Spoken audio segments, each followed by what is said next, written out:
Thanks everybody for coming down. So the first thing there, and at any time feel free to go get more drinks and food and stuff. First thing I wanted to show you was my classroom out at the alternative high school in Middleton.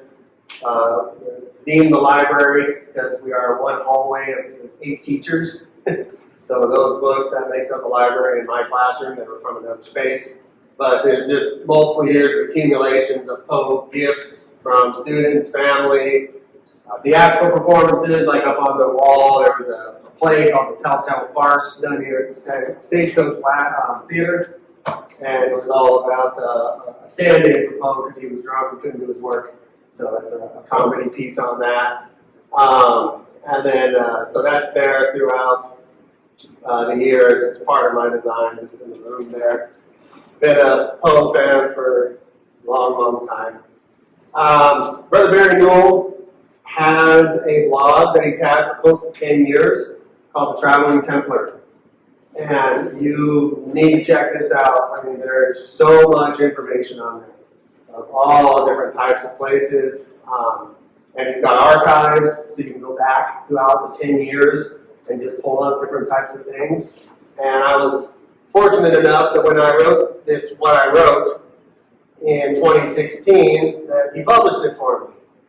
So I had my piece published and he put it there. And of course anybody to read. And the reason I said tonight it should be Master Masons only, in case we go into things that might spoil their second or third. Especially with one of the major illusions here that we get to see from Poe. So, without any further ado, the way this is going to structure out is I have copies of the short story. And you have a pen. Everybody got a pen? So, pen. All right. I didn't get these out first because I need you to all look at them. So what we're going to do is listen to the person read it and go along. And as it goes along, star, circle, underline anything that you feel is a Masonic reference. Then I'll read my essay, and then we can roll into our discussion. There you go. Anybody else? Nope. All right, so it's a pretty good version, 14 minutes as you go through there with it, and if you hear something or see something, that's what you're going to want to mark up. It starts on the actual page 3.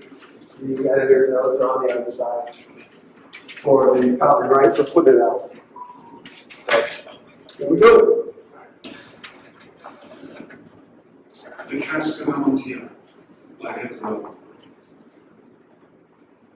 The 1,000 injuries of Fortunato I have borne as best I could, but when he ventured upon insult, I vowed revenge. You, who so well know the nature of my soul, will not suppose, however, that I gave utterance to the threat. At length, I would be avenged. This was a point definitively settled, but the very definitiveness with which it was resolved precluded the idea of risk. I must not only punish, but punish with impunity. A wrong is unredressed when retribution overtakes its redressor. It is equally unredressed when the avenger fails to make himself felt as such to him who has done the wrong. It must be understood that neither by word nor deed had I given Fortunato cause to doubt my goodwill. I continued, as was my wont, to smile in his face, and he did not perceive that my smile now was at the thought of his immolation. He had a weak point, this Fortunato, although in other regards he was a man to be respected and even feared. He prided himself on his connoisseurship in wine. Few Italians have the true virtuoso spirit. For the most part, their enthusiasm is adopted to suit the time and opportunity to practice imposture upon the British and Austrian millionaires. In painting and gimmery, Fortunato, like his countrymen, was a quack, but in the matter of old wines, he was sincere. In this respect, I did not differ from him materially. I was skillful in the Italian vintages myself, and bought largely whenever I could. It was about dusk one evening during the supreme madness of the Carnival season that I encountered my friend. He accosted me with excessive warmth, for he had been drinking much. The man wore motley. He had on a tight-fitting party-striped dress, and his head was surmounted by the comical cap and bells. I was so pleased to see him that I thought I should never have done wringing his hand. I said to him, "My dear Fortunato, you are luckily met. How remarkably well you are looking today. But I have received a pipe of what passes for Amontillado, and I have my doubts." "How?" said he. "Amontillado? A pipe? Impossible. And in the middle of Carnival?" "I have my doubts," I replied, "and I was silly enough to pay the full Amontillado price without consulting you in the matter. You were not to be found, and I was fearful of losing a bargain." "Amontillado? I have my doubts." "Amontillado? And I must satisfy them." "Amontillado? As you are engaged, I am on my way to Lucchese. If anyone has a critical turn, it is he. He will tell me Lucchese cannot tell Amontillado from sherry, and yet some fools will have it that his taste is a match for your own. Come, let us go." "Whither?" "To the vaults." "My friend, no, I will not impose upon your good nature. I perceive you have an engagement." "Lucchese, I have no engagement. Come." "My friend, it is not the engagement, but the severe cold with which I perceive you are afflicted. The vaults are insufferably damp. You are encrusted with nitre. Let us go, nevertheless. The cold is merely nothing. Amontillado, you have been imposed upon, and as for Lucchese, he cannot distinguish sherry from Amontillado." Thus speaking, Fortunato possessed himself of my arm, putting on a mask of black silk and drawing a roquelaire closely about my person. I suffered him to hurry me to my palazzo. There were no attendants at home. They had absconded to make merry in honor of the time. I had told them that I should not return until the morning, and had given them explicit orders not to stir from the house. These orders were sufficient, I well knew, to ensure their immediate disappearance, one and all, as soon as my back was turned. I took from their sconces 2 flambeaux, and giving one to Fortunato, bowed him through several suites of rooms to the archway that led into the vaults. I passed down a long and winding staircase, requesting him to be cautious as he followed.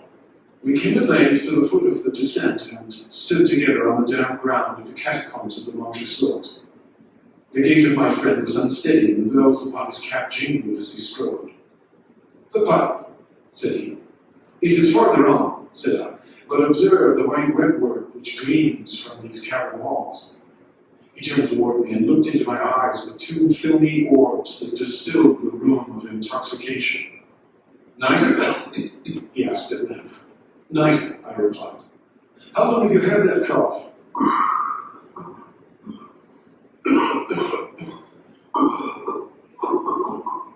My poor friend found it impossible to reply for many minutes. "It's nothing," he said at last. "Come," I said with decision, "we'll go back. Your health is precious. You are rich, respected, admired, beloved. You are happy as once I was. You are a man to be missed. For me, it is no man. We will go back. You will be ill, and I cannot be responsible. Besides, there is Lucchese. Enough," he said. "A cough is mere nothing. It will not kill me. I shall not die of a cough." "True, true," I replied. "And indeed, I have no intention of alarming you unnecessarily, but you should use all proper caution. A draught of this medoc will defend us from the damps." Here I knocked off the neck of a bottle which I drew from a long row of its fellows that lay upon the mold. "Drink," I said, presenting him the wine. He raised it to his lips with a leer. He paused and nodded to me familiarly while his bells jingled. "I drink," he said, "to the buried that repose around us. And I, to your long life." He again took my arm and we proceeded. "These vaults," he said, "are extensive." "The Montresors," I replied, "were a great and numerous family." "I forget your arms." "A huge human foot door in a field azure. The foot crushes a serpent rampant whose fangs are embedded in the heel." "And the motto?" "Nemo me impune lacessit." "Good," he said. The wine sparkled in his eyes and the bells jingled. My own fancy grew warm with the meadow. We had passed through walls of piled bones with casks and puncheons intermingling into the inmost recesses of the catacombs. I paused again, and this time I made bold to seize Fortunato by an arm above the elbow. "The nitre," I said. "See, it increases. It hangs like moss upon the vaults. We are below the river's bed. The drops of moisture trickle along the bones. Come, we will go back ere it is too late. You cough. It is nothing, he said. Let us go on. But first, another draught of the meadow. I broke and reached him a flagon of the grog. He emptied it in a breath. His eyes flashed with a fierce light. He laughed and threw the bottle upward with a gesticulation I did not understand. I looked at him in surprise. He repeated the movement, a grotesque one. You do not comprehend, he said. Not I replied. Then you are not of the Brotherhood. How? You are not of the Masons. Yes, I said. Yes. You? Impossible. Mason? A Mason, I replied. A sign, he said. It is this, I answered, producing a trowel from beneath the folds of my robe collar. You jest, he exclaimed, recoiling a few paces. But let us proceed to the Amontillado. Be it so, I said, replacing the tool beneath the cloak, and again offering him my arm. He leaned upon it heavily. We continued our route in search of the Amontillado.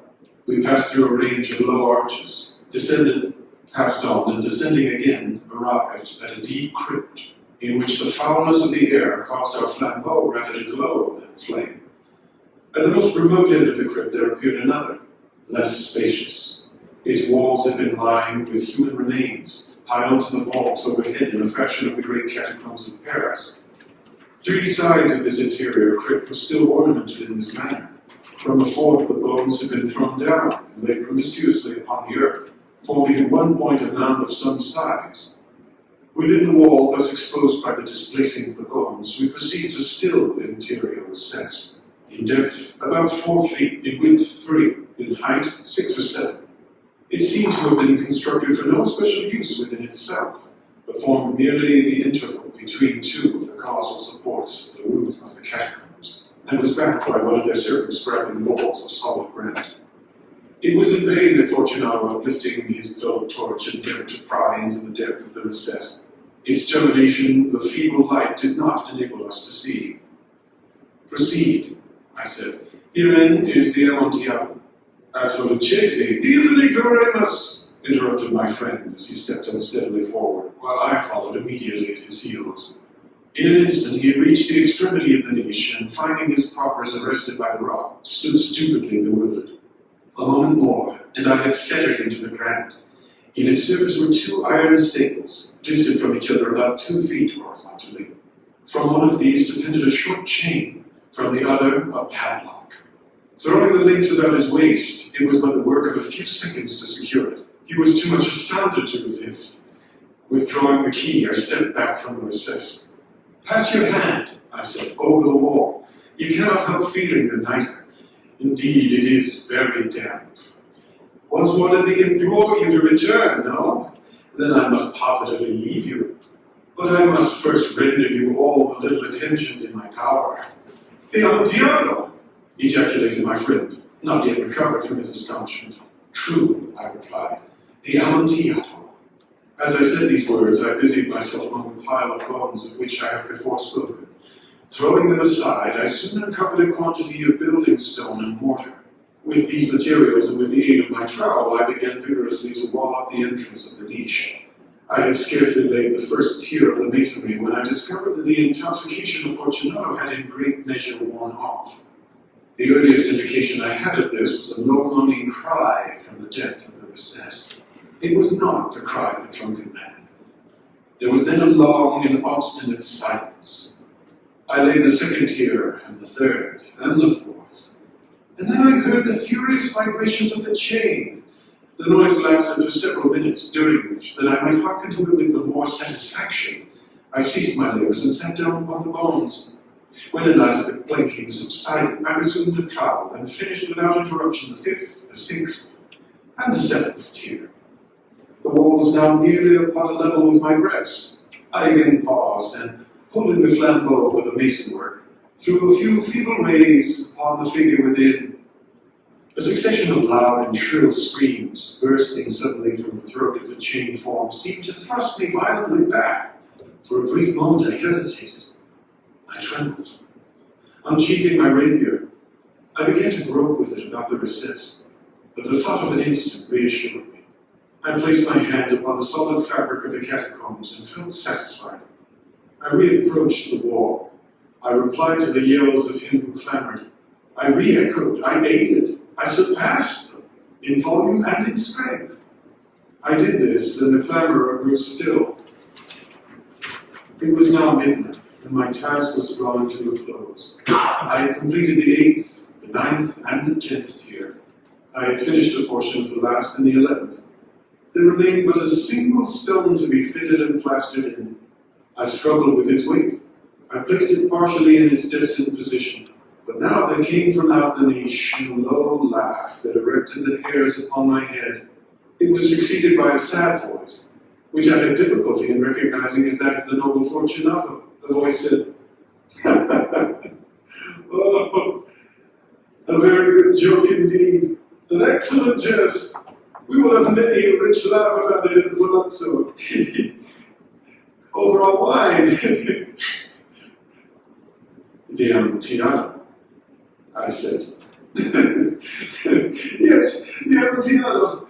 But it is not getting late. Will not be awaiting us at the palazzo? The Lady Fortunato and the rest. Let us be gone." "Yes," I said. "Let us be gone." "For the love of God, Montresor." "Yes," I said. "For the love of God." But to these words I hearkened in vain for a reply. I grew impatient. I called aloud, "Fortunato!" No answer. I called again, "Fortunato!" No answer still. I thrust a torch through the remaining aperture and let it fall within. There came forth in reply only a jingling of bells. My heart grew sick, on account of the dampness of the catacombs. I hastened to make an end of my labor. I forced the last stone into its position. I plastered it up. Against the new masonry, I re-erected the old rampart of bones. For the half of a century, no mortal has disturbed them. In pace requiescat. All right, I saw some fingers moving. So we just ran back through your 8th grade English, or freshman English maybe, 8th or 9th grade, if you were ever exposed to it at some point. That version is very, very close to another one that's actually really cool. There's a guy who actually travels around, usually the East Coast, and he does this as a one-man performance. So he shifts from side to side. And he dresses up like Poe and does the whole thing from memory, which is pretty awesome. All right, so you've got that there, and just keep track of that because we're going to then go through my essay here and then see if we hit along on the same thought process on some of these things. Now that we've all got to a certain level within the craft, we can see where things are going. All right, so I titled this essay, Cask of Amontillado, Edgar Allan Poe, Patricide, and Anti-Masonic Rhetoric by Wayne Ross. First published in 1846, Edgar Allan Poe's The Cask of Amontillado is a perennial favorite among scores of readers.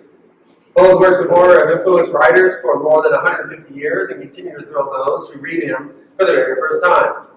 While much of what is read in works like The Cask of Amontillado is enjoyed for the surface level murder and mental mayhem, further examination from a different perspective reveals a much more complex and disturbing narrative. Upon the page, The Cask of Amontillado clearly illustrates Montresor's calculated, albeit whimsical, murder of his enemy, Fortunato. Even the most cursory understanding of the life of Edgar Allan Poe reveals that this is a work meant to strike back on some level at his repressive and domineering father, John Allan. Poe was adopted by Allan in 1812 and took his surname, but none of Allan's business sense, which would eventually preclude Poe from inclusion into Allan's will.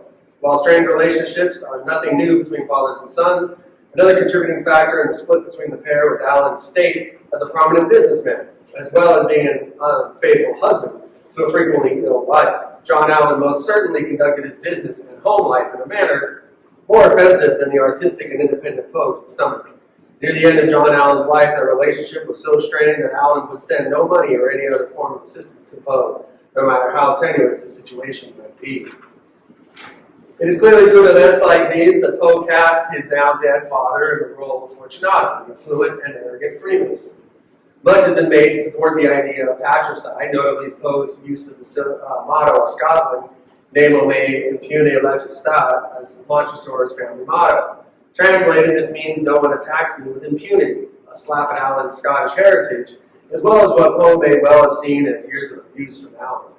Now is the time for Poe to get his revenge in the manner that suits him best. But this personal attack upon a cold and uncaring father figure is also layered, veiled attacks upon the institution of Freemasonry as well. Section 1, spiral staircase. Anybody mark the spiral staircase? I saw some people when that part came up. Upon a cursory first reading, Poe's use of a winding staircase to take the two men down into the catacombs seems like an architectural aspect befitting the time period. In reality, the significance of the spiral staircase in Masonic teaching is one by which Freemasons learn and progress to further knowledge in life. More than a mere rhetorical device, what Poe has literally done is taken his father, and in this case the character of Fortunato, down the staircase into increasing darkness, and further away from the ascending light and knowledge. With one stroke of the quill, Poe has stripped Fortunato of the degrees which he has worked so hard to attain, and brought him down to his level. The further that Fortunato is led into darkness, the sicker he becomes, whereby Poe has reversed much of the core tenets of Freemasonry and how one attains enlightenment. As the motif of darkness continues, even the murderous Montresor himself finds himself unable to work his way through the darkness as he, quote, endeavored to pry into the depth of the recess. Its termination, the feeble light, did not enable us to see. No longer are we dealing with light or knowledge or the three great lights, but instead the only aid is a feeble light that has not enough strength to pierce the darkness that surrounds them. Although not in physical peril, Montresor's obsession with the death of Fortunato has led his soul into darkness and eternal damnation that he will surely meet for the murder he is about to commit. This fear of damnation is clear to the reader primarily because both the beginning and end paragraphs read as if Montresor is giving a deathbed confession. Section 2, the trial, and be it so. The next instance is the veiled attack upon Freemasonry, albeit the clearest of all, occurs when the two men are finally down in the catacombs.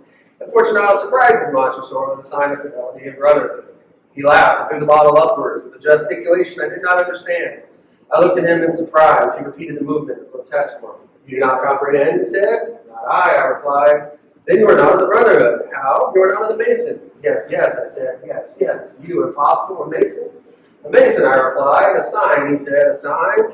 It is this, I answered, producing from beneath the folds of my roquelaire a trowel. You jest, he exclaimed, recoiling a few paces. But let us proceed to the Amontillado. Be it so, I said, placing the tool beneath the cloak, and again offering him my own. Here we are confronted with clear evidence of Poe's negative view on practices of Freemasonry. Much effort has been made by scholars to identify Poe as a member of the once prominent Anti-Masonic party that thrived in the mid to late 1800s. And the preceding passage does not make the assumption seem too far-fetched, as it serves to make a mockery of the sacred bonds and oaths adhered to by all members of the fraternity.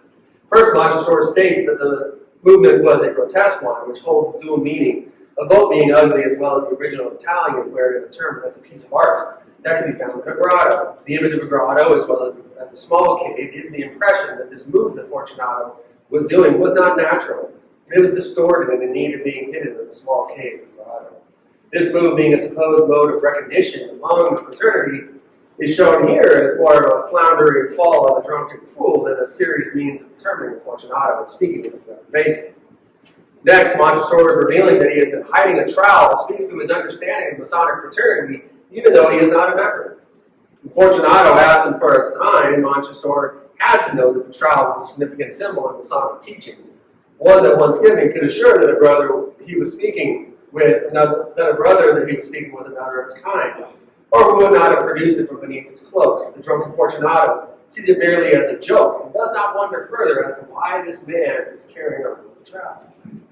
After this mockery, Montresor's expression of be it so is not wholly out of place. It nearly approaches blasphemy. Montresor's whole purpose is to murder a man in a cold and calculated manner. And as we are moved closer to this climax, Poe has his character use words that a Freemason would notice before any other reader might. Words that are generally used and practiced throughout the fraternity are used here to usher a brother Mason toward his death at the hands of a person who has no care for the ancient practices or austerity of the fraternity. Last section, in the end of my labor, a phrase with a syntactical shift from its use in Masonic ritual. Montresor's use of these words denotes that this deed he has completed has in fact been a labor.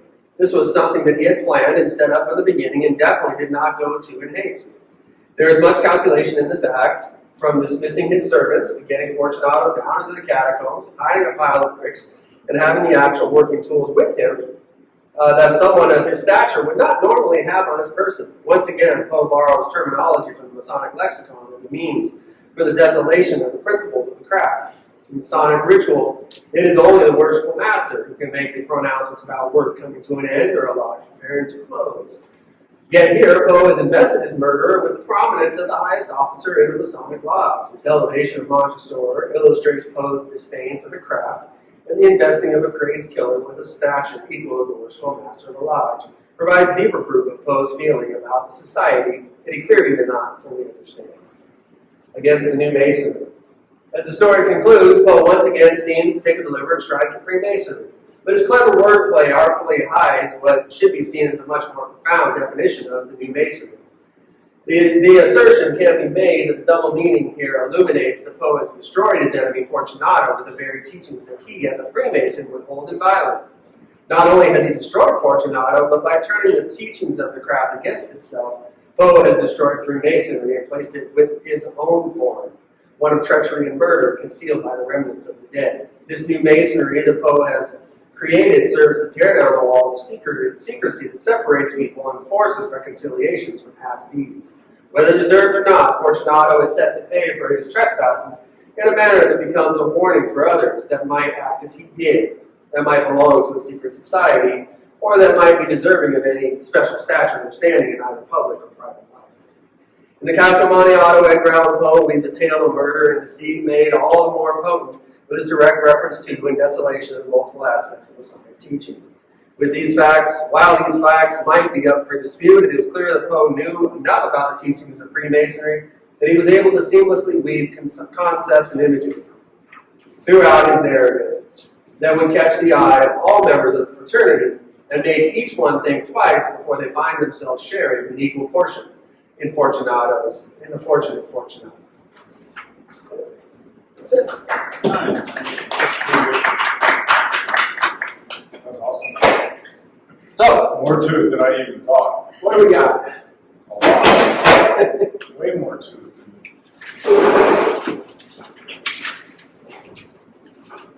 Add more drinks.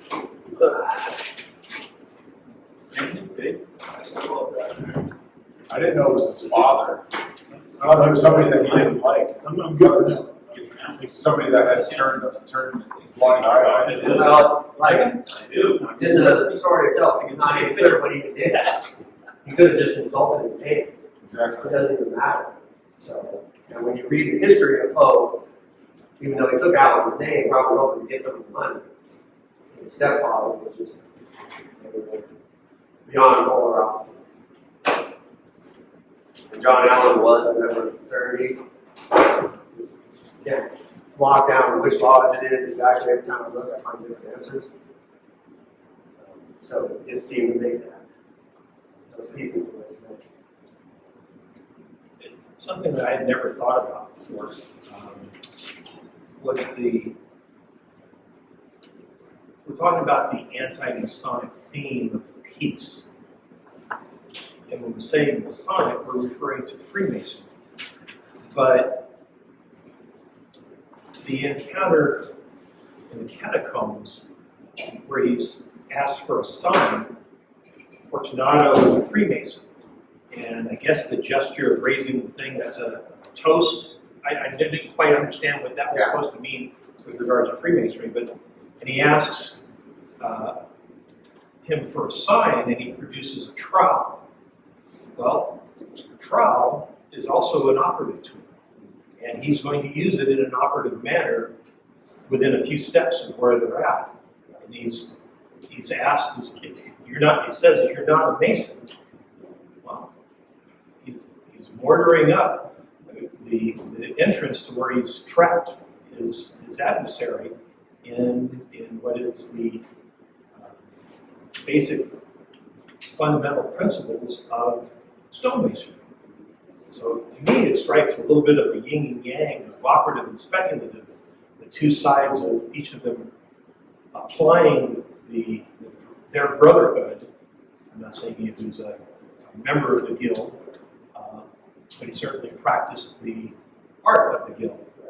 Somebody who's never used a trowel is not going to be adept at preparing and applying the mortar. So it strikes me as a yin and yang of operative and speculative at play there to some degree. Sort of like a clash between them. And what Poe is doing, obviously, we know he's not a member, but he's also not going to, if he was, he's not going to say the actual sign, so it's a grotesque movement that he's done. Right? That's the only way he can describe it in the language of the time period. Because Poe, I mean, you heard in Cask of Amontillado just the language, just the depth of education that he had. And I believe he heard this story originally when he was a cadet at West Point. And they had an old story of a body found buried in the wall. So that's sort of spun him on. He didn't want to be at West Point. So he didn't last long. His gambling debts kicked him out and drinking. Grotesque sign at the beginning or something. Yeah. And so, in time frame, when was the Morgan affair? At the same time he wrote it. Pretty dang close, yeah. Because Morgan had published Masonic Ritual in the First Degree. Right. And so it's likely that almost anybody knew the first sign, which all these things were told. Yeah. There's a lot within that time period there that really connects into that. And the hardest part is that, as people have asked before, they asked me too, and I say, well, how did Poe know enough? That's my point. Yeah. That's how he knew enough. Yeah, you can get it from there. Is everybody familiar with the Morgan affair? I know something that kind of ties them up to another organization. And, I mean, not going the whole thing, so the background, Morgan, actually, they put on plays in the First Degree. So lots of people could go to the play and see the grotesque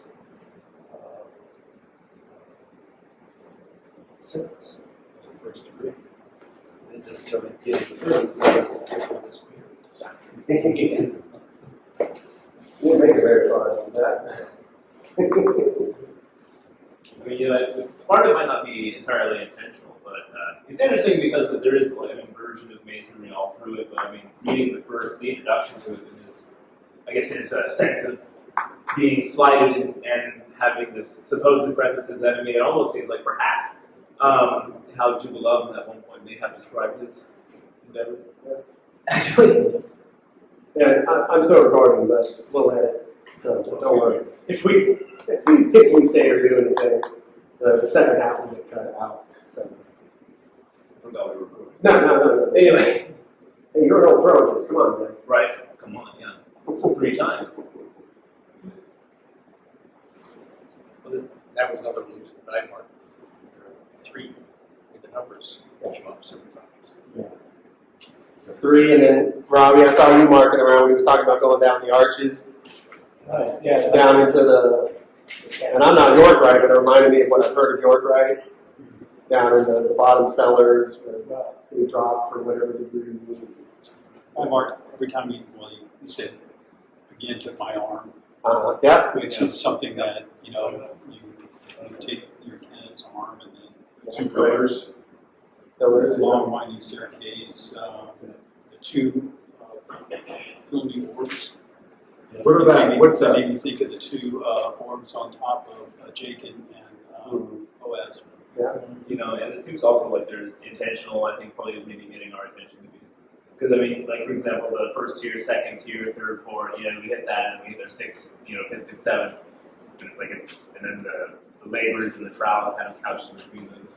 Yeah, I was waiting for that to go, because you did, you said the first, second, third, and he paused, and then he did another 3, and then he paused. I'm like, okay, Right. how many times is he going to do this at 3 degrees? Right. Yeah. So it's sort of, again, almost as if it was intentionally to be noticed. That might be this. And that could be, like I said in the little essay, it could be a warning. Don't think you're so high and mighty. Or it could be the opposite. I think for all of his misgivings, he was a very deliberate person, Poe Oh, yeah. himself. So if he was saying something to his literature, there was a specific reason for it. I mean, the majority of his work related to his wife or his mother or the various deaths. So there's always going to be a very focused, some kind of life experience. Right. I mean, I'm by no means a scholar, but I read a little bit of it, and I wouldn't be surprised if he went out of his way to, I guess, in our own language, you know, a little esoteric, like, Yeah. you know, make sure that we here would guess is Right. Mortonado took his on, and then he donned the black mask.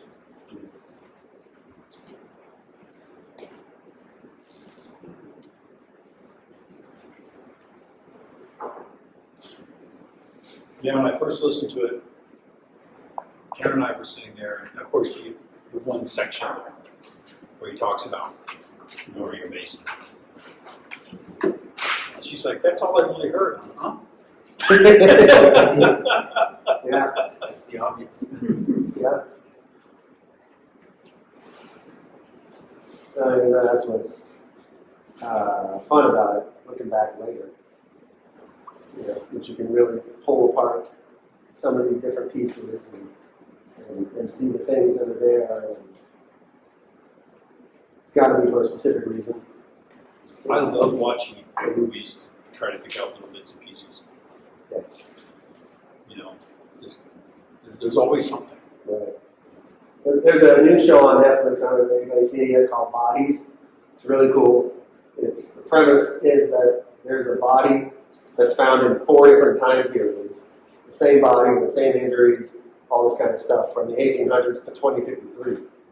So it goes in multiple time periods.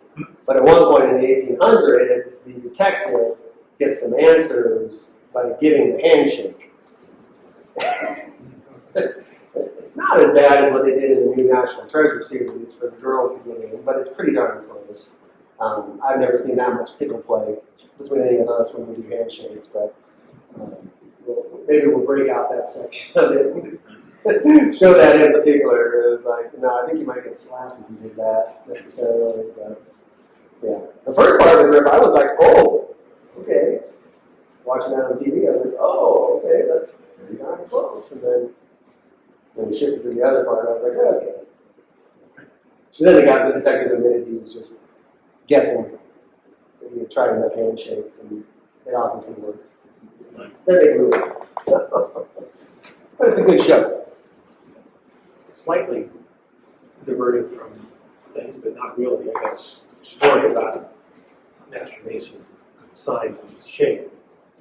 I was a union guy who negotiated contracts for years, and I was asked to sit in for somebody that got sick that was chairing negotiation sessions. So I studied up on where they were, and they were deadlocked on an issue. And I come in, meet with our team, and we go in with the other side and we start talking. And we're not making any progress, maybe 30, 40 minutes. I didn't do anything that helped move things along in my questions and answers.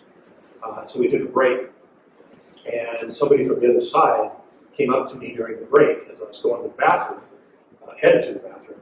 He had noticed my ring, and he gave me the sign of a Master Mason. And at first, all I'm thinking about is my job and what I'm trying to do. And he starts banging on my hand with his thumb, for me to pay attention and not just giving me a handshake. I'm getting this for the very first time, not expecting it. And we recognized one another. And they called him back, and he said, no, I'm going to be here for a few minutes. We stepped into an ante room.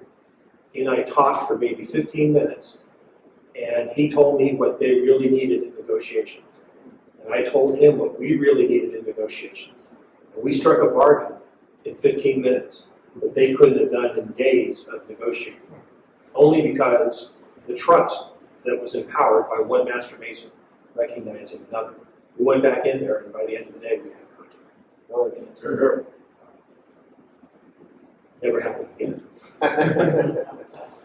There's more, Anthony, if you want it. So at the end, when they're screaming at each other, is that to show how insane he really is? At the end when he's, They're screaming over each other. oh, when he's in the wall?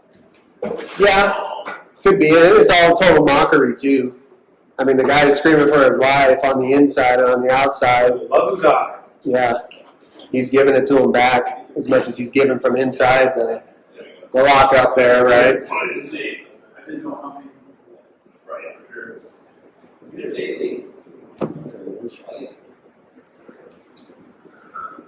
Anything strike you, Brother Dave? Well, there's a whole bunch of stuff. Well, besides what we talked about, yeah. There's a whole bunch of references when you dug the grave and how they described it. So now we're going to describe sports and roots and catacombs, split by different colors, circumscribing walls. People light that doesn't come in from the north side of the building. Yeah, it seems like there's just too much to be not purposeful, right? You know. It's only a story that references to Masons that he's written. What I'm aware of, my goal before I leave this earth is to read Eureka.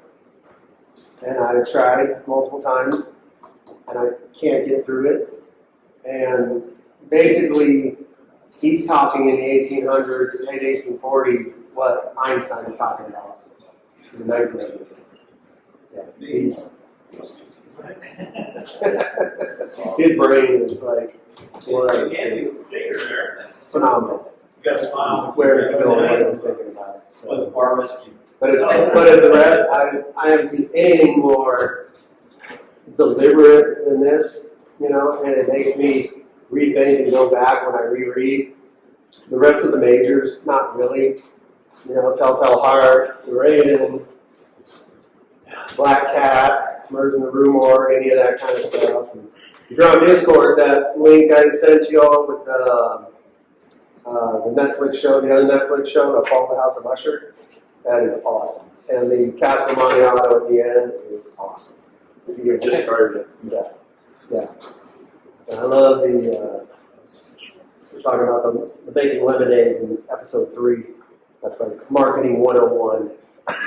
That's the funniest thing ever. But I love when they take and modernize stuff and do things with that. They do a really good job walling up the owner, the head of the pharmaceutical company, which they call Fortunato.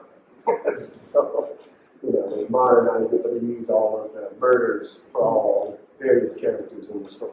Oh, wow. Which is awesome. So, There's a new movie out that's got Masons in it. I forget the name of it. It's brand new. Very surprised that it's openly about it.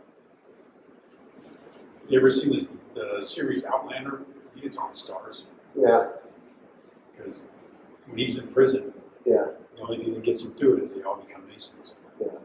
And it carries on after he's in prison all the way to the States. The first time I saw the printing company, I looked up and I went, Yeah.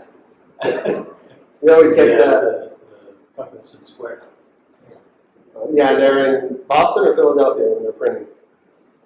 Actually, he's in England. Are they still in England when they're printing? They were in England when they Okay. printed, and then he came over. That's right, and they had their Burnt. establishment, yeah. Off to the side there, that's right. Yeah. It is a very steamy series. Oh yeah. Not for Very the steamy. Not for the kids. kids, not for the Puritans. Not for the, Too much going on, I can't keep track of the culture nowadays. well, they like to do that for some reason. Like I think Outlander at times is excessive. It throws people off of it. You know, you don't need that much sex. It's a good story without it.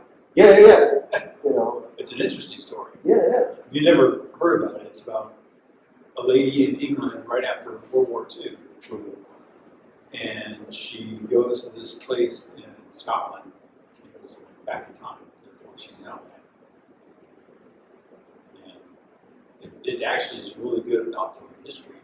You know, there's history woven in and stuff like that. That's how Masonry comes up in it. Yeah. But it is a very sexual show. Okay. Suzanne saw that and had never mentioned masonry about it. I have to ask her about it now. It's not in the probably first 2 years. No, it's quite down a bit. And then again, Season 3, 4, somewhere in there. I'll have to ask her now. like Robbie said with Karen, she's been around masonry for a long time, and to not see anything besides just the deliberate mason, nobody's gonna pick it up with us. Yeah. You know. It's like on Apocalypse Now Mhm. when what's his name? God, real skinny guy that played the sergeant that died. They left him and they were flying away. Oh yeah. You ever watched how he died? Uh-uh. Falls down to his knees and puts his hands over his head. Apocalypse Now or Platoon? Platoon. Platoon, Willem Dafoe. Willem Yeah. Dafoe. Yeah. The way he dies. Yeah. No way. Are you serious? Yeah. Well, Another one to look at. And then, of course, That's what I meant by I can't keep up with the culture because there's just so many shows. And Yeah. I don't take cable, so I don't see Netflix. I don't That see movie this, is I don't from see the that. 90s. That's old. well, even Old! before that, what's the That was one of my graduates. Sean Connery and Michael Caine one? Kane's, The gentleman. There's gentlemen's, Shelby King or in India. Yeah, the one where they're in India. It's a Rudyard Kipling story, and he was a Mason. But they get saved because they see the all-seeing eye, and I was thinking of a different Sean Connery when he played, what was it? He was a shootist. And Alan Quartermain in the League of Extraordinary Gentlemen. that's what I was Yeah. thinking because there's Masonic emblems all through that. There's a lot of these songs in there. What's the That's a good action short. Like, Yes. yeah, Okay, you Sean got your Connery's phone? really good. Yeah. look up Sean Connery, Western? Michael Caine movie? No, It's the King. it's Not the one's the future king. It's back in the man who would be king. Man, 1940s. It's actually a good one. The man who would be king. It's set in the 1940s. It's a Kipling story. It has like comic book, isn't it? it has like Jekyll and Hyde in it. What is it? Oh, that's the Oh, yeah, League of Extraordinary Gentlemen. Has Dracula. Dracula. The man who would be king, is it? Oh, that's good. I don't know if you guys have ever seen some of the Union logos. Mhm. Carpenter shit. Anything there look familiar to you? Well, you know, anything faster than I have. Many of the craft unions that were formed in America were the chief executive officers that formed them were Freemasons. At what point, if you're a Freemason in America, you want to be one. You're trying to figure out how. You know. The Constitution and bylaws, the oath of office, all of those things that we take for granted, and we do. These were all. I had to be very careful when I was giving an oath to a new officer or making a promotion. Mix them up. The oath is very similar. Very similar. Very similar, as at the beginning anyway. I don't go on to make them a Mason. I enjoyed hearing that after I became a Mason. Hearing it on TV when they were taking their oaths and stuff. It was like, oh, wow, very close. Oh my. Presidential oath. Just a couple words of mix up. Naturalization when you become a U.S. citizen. Presidential oath. Interesting. First president was a Mason. The Cask of Amontillado, the movie, the guy, he did this. Oh, did he? Yeah, as a sign. He goes, you don't know this? Oh, a sign! Yeah. Give me a sign! And then that's what he was doing in the movie. But that's just a prayer. I don't know if that means anything somewhere else. That's a good one for the movies. Because Yeah. it's not a secret sign, it's one that people may have seen. It's an easy one to put out Yeah. there. And, you know, stuff like that. And to run through any of those pieces. And then on the movies too, of course, I gave the movie to somebody, Shay, before he left, he got it back to me. It was the Jack the Ripper one, From Hell, where he's a Mason. He's killing the women in ways very close to our penalties because one of the prostitutes was with Prince Philip, or who's the one in the can? They make a joke about Prince King. Prince Albert. Albert, yeah, Albert, because Albert had syphilis in real life, so there's a whole royal conspiracy to kill these women so they wouldn't say that he had a baby illegitimately. So Jack the Ripper is a surgeon in the Queen's court. And they're all Masons, and they do the whole, they bring a doctor in and they do this whole candlelit ritual and all that kind of stuff. There's been a lot of exposure, of course, but what do people actually think when they see it in the movies? Looks cool. I think it's the same thing as when they dress up the FBI or the CIA into these super spies or super men in black. Yeah. It's a vehicle to gain attention. Yeah. Like a lot of wedding license. But I don't go through a movie without looking at their hands, seeing what kind of rings they got. Right? Maybe it's just a school ring or something. I ran things backwards more than once for that. Yeah. Well, it's like that Johnny Depp one in the Jack the Ripper story. Did you see that one? Yeah, from hell. With Johnny Depp? So the inspector, he's a Mason. And he shows his ring, shows his tie. What movie is that? The Jack the Ripper. That's what I'm talking about, from hell. With Johnny Depp. Yeah. So it's obvious that he's a Mason. Yeah. And in real life, I looked him up. He actually went on to help the other gentleman that started the Boy Scouts. He went on to become that. He was a soldier that had won like 3 or 4 battles before he became the inspector. And he was asked to be the inspector. And it's the only time he was an inspector was just for the case, Jack the Ripper. But this guy was busy. Yeah, Scotland Yard guys, yeah. Unbelievable how many things some people can do in life. It's like, oh my gosh. He just wasn't happy with what he accomplished. He just had to go on and do more. Some people can't sit still. It makes such phenomenal men. Benjamin Franklin. And he quit school. He quit high school. Anything else on went and became who he was. The thing? That was very I gotta pay more attention. elocucious myself. Yeah. You gotta look for everything everywhere, right? Yeah, even in the movies, man, I'm telling you. It's an excuse to get the 60-inch television. Yeah. Is